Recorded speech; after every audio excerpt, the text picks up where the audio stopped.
grown-up attitude towards sex as well, and such a, you're so dry and so kind of, cynical, but also so generous with Herbert, poor Herbert. And I just think it just struck me so much that this was a really grown-up, hilarious book about sex, and so often, books that are about sex just either just really immature, not funny, just going for the shock value. When I started the book, I read around the genre and read, kind of Belgier and several. There was a couple of them, and anyway, that sort of whole little genre, and I just felt like I couldn't write those books because those books were about these incredibly highly sexed women that also had this level of competence that I found intimidating. It's also sort of say, have sex, have brilliant sex, fantastic, but it's all right if you just want to sit and eat pizza in your pajamas, that's okay, just don't do it all the time. I liked about that. It's about the sex and the straightforward nature of it, and the language is like my friends would.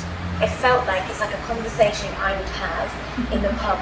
Oh my God, do you remember I did this last night? I was this, and it was the same language. So it wasn't coy, it wasn't twee. It was like, this is a woman who speaks my language, and I am your friend. But if I wasn't your friend, I'd be like, oh, I want you to be my friend, because it is that's the style in which it's written. Yeah. As if you're having a conversation at a pub and you're like, oh my God, you're not going to believe this.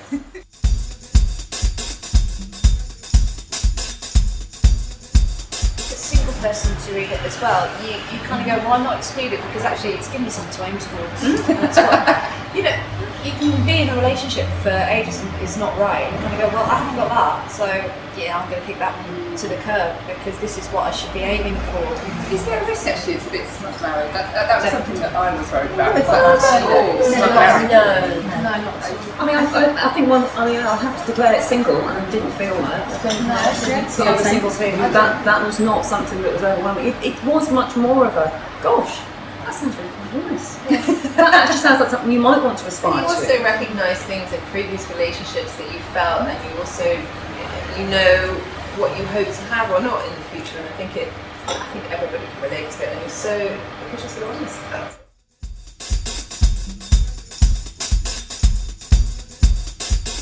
All the stuff that's interspersed of your life and your ups and downs with your gynecological experiences and just living as a woman in this modern day, trying to do everything we're supposed to do and then some more, and also keep your marriage alive in a way that you decided, which is actually quite strenuous on occasion.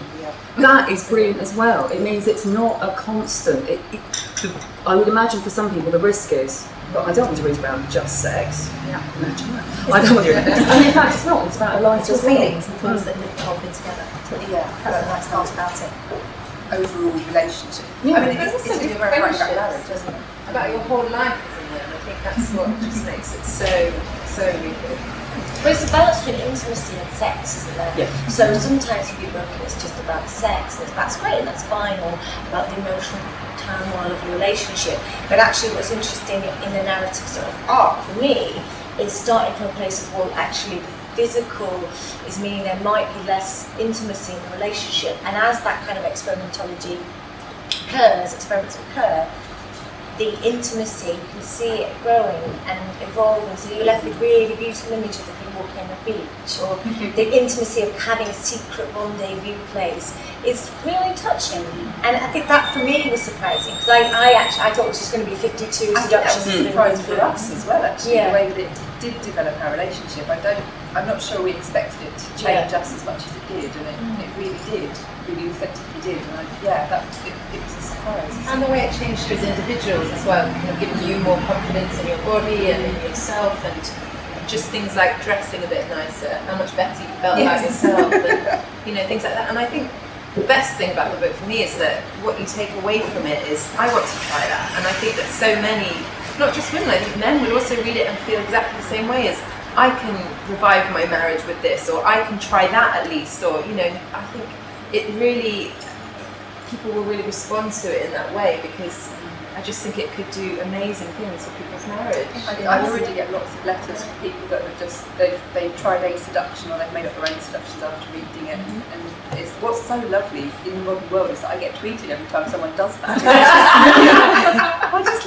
love it every time. I'm so delighted every time I receive a little little note about it. It's an amazing, brilliant gift. I think one of the important things about the book is that you can start again without starting again. You didn't, throw away this man and start again. You didn't. It's not like every other rom-com or whatever where it's about someone in their 20s who meets a new guy. This is about how to rejuvenate something you already have that's wonderful, and I think that's why it's so different.